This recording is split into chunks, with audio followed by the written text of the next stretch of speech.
Estamos chegando quase na metade da leitura do livro de Números. Esse relato histórico do povo de Deus é inspirador para que eu e você possamos aprender a como fazer a vontade de Deus. Em nossa jornada do ano bíblico de hoje, iremos fazer o resumo de Números capítulos 15, 16 e 17.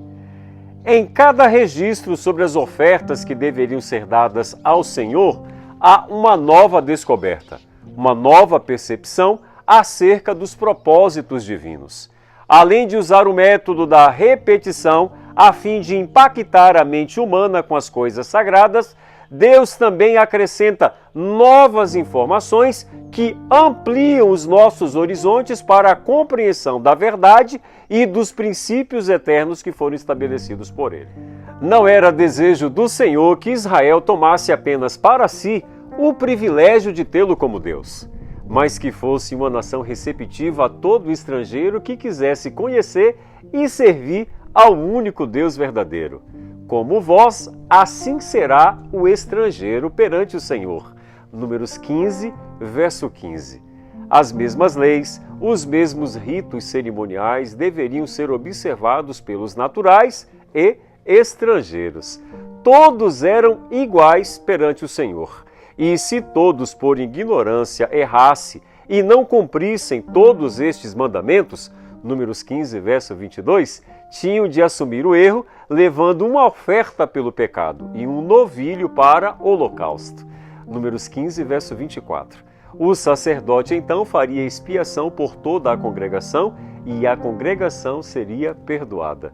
O mesmo critério era usado de forma individual, tanto para o natural quanto para o estrangeiro. A pessoa, porém, que fizesse alguma coisa atrevidamente, Números 15, verso 30, injuriando ao Senhor e desprezando a sua palavra, seria eliminada do meio do povo e ele mesmo ou ela mesma levaria sobre si a sua iniquidade. A incredulidade de Israel frente ao relatório pessimista dos 10 espias lhe causou a danosa consequência de uma quarentena no deserto. Inconformados com o resultado de sua rebelião, Corá, Datã e Abirão, com mais 250 varões de renome do povo, se juntaram contra Moisés e contra Arão. Números 16, verso 2 e 3.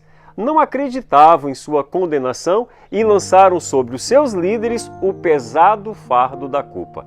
Pensavam poder assumir a liderança e ainda julgavam ser isto uma coisa correta a se fazer.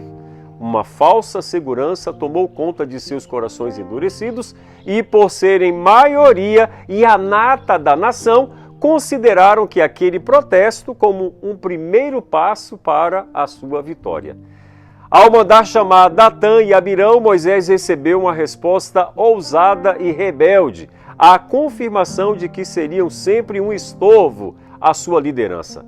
Pela primeira vez, a Bíblia relata uma atitude inversa ao seu caráter manso.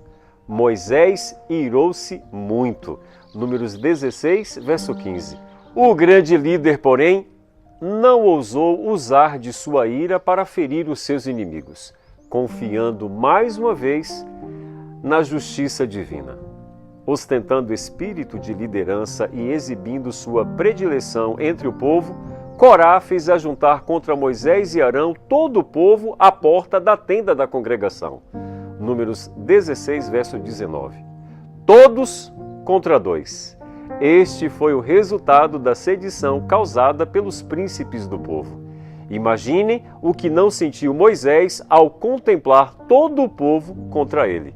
O mesmo Moisés que deixou a sua pacata vida de pastor de ovelhas para liderar milhares e milhares de israelitas pelo deserto. O mesmo que, diante da ira de Deus, ofereceu a sua salvação a fim de poupar a vida do povo, novamente Deus ameaçou destruir os filhos de Israel. Mas aqueles que tinham espírito de verdadeiros líderes intercederam por seus irmãos. E diante da ordem do Senhor, os agitadores que dantes atraíam milhares para junto de si, viram todo o povo afastar-se deles como quem fugia da lepra. Sua ambição egoísta e rebeldia contaminaram as suas famílias e levaram a todos à mesma condenação. Misericórdia, Senhor. Além da liderança de Moisés, o sacerdócio de Arão também foi posto em dúvida pelos filhos de Israel. Cada tribo reivindicava como seu o direito da eleição divina, fomentando inveja, discórdia e ruins suspeitas, e alegavam não haver democracia. A notícia de que tal geração não entraria na terra prometida provocou-lhes grande tensão e anseio por um líder que os conduzisse para onde desejavam ir. A liderança de Moisés já havia sido confirmada. Precisavam também de uma prova inequívoca da vocação dada a Arão e sua linhagem como detentores do ofício sacerdotal. Aos filhos de Israel foi dada a ordem de separar um bordão sobre o qual estaria o nome de cada cabeça de cada tribo de todas as tribos de Israel, 12 tribos. Números 17, verso 2. Esses bordões seriam colocados no santuário diante do testemunho, ou seja, diante da arca da aliança. A vara de madeira sem vida do homem a quem Deus escolhera como líder de seu santuário floresceria, cessando então as murmurações quanto à liderança sacerdotal. Assim foi feito, e Moisés pôs estes bordões perante o Senhor dentro do santuário. Números 17, verso 7. No dia seguinte, Moisés entrou na tenda do testemunho, e eis que o bordão de Arão pela casa de Levi brotara, e tendo inchado os gomos, produzira flores e dava amêndoas. Números 17, verso 8. A eleição divina não é regida pelos padrões humanos. Deus não escolhe por partidarismo ou grau de excelência. O Pai olha do céu para aqueles cujos corações anseiam por uma experiência real, íntima e genuína com Ele. Deus misericordiosamente deu a Israel mais uma prova de sua vontade de corrigir o juízo equivocado do povo. Eles ainda estavam convencidos de que Moisés e Arão haviam matado o povo do Senhor. Deus ordenou que cada tribo tomasse um bordão e escrevesse nela o nome da casa dos seus pais. As varas foram deixadas na presença do Senhor.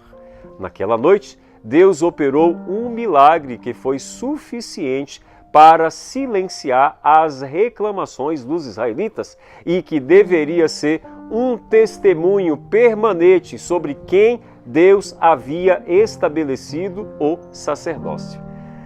Todas as notáveis alterações no bordão tinham o objetivo de convencê-los de que foi o próprio Deus quem havia estabelecido uma positiva distinção entre Arão e o resto dos filhos de Israel. Após este milagre do poder divino, a autoridade sacerdotal não foi mais posta em dúvida. É sempre difícil chamar a verdade àqueles que se permitem ser conduzidos à rebelião. Foi difícil convencer os israelitas rebeldes de que eles estavam errados e Moisés e Arão estavam certos, mesmo depois que a terra engoliu vivos Corá e todo o seu grupo. Que Deus tenha misericórdia de nós e nos conceda um dia abençoado.